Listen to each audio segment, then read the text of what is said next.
देवी राधा रानी की सच्ची कहानी जानिए कैसे खुद राधा रानी चली आए एक सेठ की बेटी बनकर। दोस्तों, इस कहानी में हम बात करेंगे कि किस तरह जब हम सच्चे मन से भगवान को पुकारते हैं तो वो दौड़े चले आते हैं और हमारी पुकार जरूर सुनते हैं। दोस्तों, भगवान को भी अपने एक सच्चे भक्तों की उतनी ही जरूरत होती है जितनी हमें भगवान की। तो आज मैं आपको बताऊंगी कि अगर आपके जीवन में किसी चीज का अभाव है तो उसकी जगह भगवान का भाव प्रकट करके आप जीवन से उसकी कमी दूर कर सकते हैं और आपकी परेशानी बहुत जल्दी माफ हो जाएगी। तो दोस्तों, आज हम बात करते हैं कि किस तरह बरसाना गांव में एक सेठ की पुत्री बनकर खुद राधा रानी आई। दोस्तों, एक बार की बात है, बरसाना गांव में एक सेठ रहता था जो बहुत धनी था। उसके 3 पुत्र थे परंतु उसकी कोई पुत्री नहीं थी। कुछ समय पश्चात उसकी पत्नी का देहांत हो गया और सभी पुत्रों की शादी हो गई। सभी पुत्र अपने अपने कार्य में व्यस्त रहने लगे, अपने बच्चों में। अपने पत्नी के साथ सेठ के दिल की बात सुनने वाला कोई नहीं था।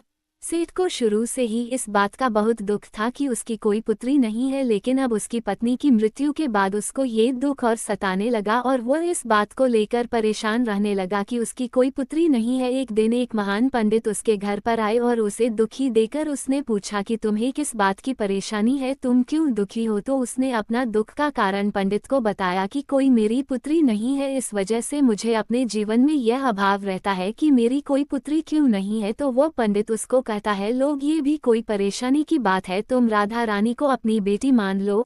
हमारे जीवन में जिस चीज की कमी होती है उसको भगवान ही पूरा कर सकते हैं, परेशान होने से क्या होगा। तुम राधा रानी को अपनी बेटी मानो और उससे अपने दिल की बात किया करो, देखना तुम्हें यह अभाव कभी नहीं सताएगा। सेठ को पंडित की यह बात अच्छी लगती है और वह ऐसा ही करता है। राधा रानी की मूर्ति लेकर आता है और प्रतिदिन भोजन करने से पहले राधा रानी को भोग लगाता है, फिर स्वयं भोजन करता है और सोने से पहले राधा रानी के साथ खूब बातचीत करता है। ऐसे ही करते करते वह दिल से राधा रानी को अपनी बेटी मानने लगा और वह भूल ही गया कि उसकी कोई बेटी नहीं है। उसे इस बात का आभास होने लगा कि उसकी पुत्री सच में है और वह बहुत दिल से उसे अपनी पुत्री मानने लगा। जब तक वह बात ना करता, उसे भोजन ना खिलाता, उसका मन नहीं लगता और जब वह बात करता तो उसके मन को बहुत संतुष्टि मिलती, जैसे उसे पता नहीं क्या मिल गया हो।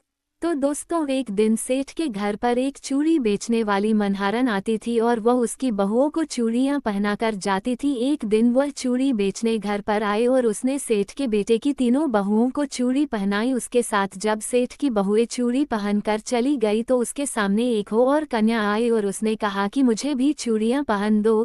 चूड़ी वाली ने सोचा कि शायद सेठ के घर पर कोई मेहमान आए हैं, तो उसने उसको भी चूड़ी पहना दी। उसके बाद वह चूड़ी वाली सेठ से पैसे मांगने सेठ की दुकान पर पहुंची और बोली कि चूड़ी के पैसे दे दो, और उसने पहले से अधिक पैसे मांगे। तो सेठ ने कहा कि तुमने चूड़ी का दाम बढ़ा दिया है क्या। तो उसने कहा, नहीं, मैंने चूड़ी का दाम तो नहीं बढ़ाया, परंतु आज मैं 4 को चूड़ी पहना कर आई हूँ। उसने कहा, मेरे घर पर तो 3 ही बहुएं हैं। तो उसने कहा, नहीं, मैंने आज 4 को चूड़ी पहनाई है। सेठ ने कहा कि तुमसे कोई गलती हुई है, मेरे घर पर तो चूड़ी पहनने के लिए मेरी सिर्फ 3 बहू है। तो उसने 3 के पैसे चूड़ी वाली को दे दिए और चूड़ी वाली भी बिना कुछ कहे पैसे लेकर अपने घर चली गई। रात को सेठ घर आया और हमेशा की तरह राधा रानी को भोग लगाकर और खूब सारी बातें कर सो गया। उस दिन रात को सेठ के सपने में राधा रानी आई और कहने लगी, बाबा, तुमने चूड़ी वाले को मेरी चूड़ी के पैसे क्यों नहीं दिए। जब तुम मुझे अपनी बेटी मानते हो तो तुमने मेरी चूड़ी के पैसे क्यों नहीं दिए। और ऐसा कहकर एक लाडली बेटी की तरह रोने लगी। यह सब देखकर सेठ की आंख खुल गई और वह भी रोने लगा। जब सुबह हुई तो वह चूड़ी वाली के घर गया और बहुत सारी स्वर्ण मुद्राएं उसके पैरों में रख दी और उसने बताया कि तुम कल सच बोल रही थी, तुमने कल 4 को ही चूड़ी पहनाई थी। मैंने राधा रानी को अपनी बेटी माना है। तुम बहुत भाग्यशाली हो जिसको राधा रानी के दर्शन हुए हैं। मैं इतने दिनों